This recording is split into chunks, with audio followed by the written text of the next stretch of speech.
Dang. You are for some reason rich and just have money laying around.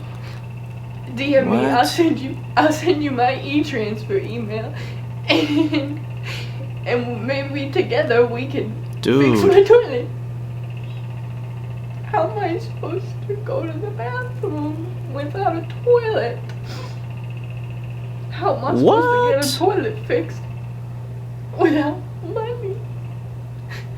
The emergency services are $250 an hour.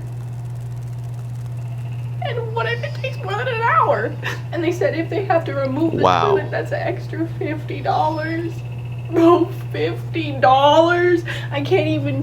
I don't even have $50. How much does it cost to fix a toilet in your part of the world? Are local living expenses becoming too high?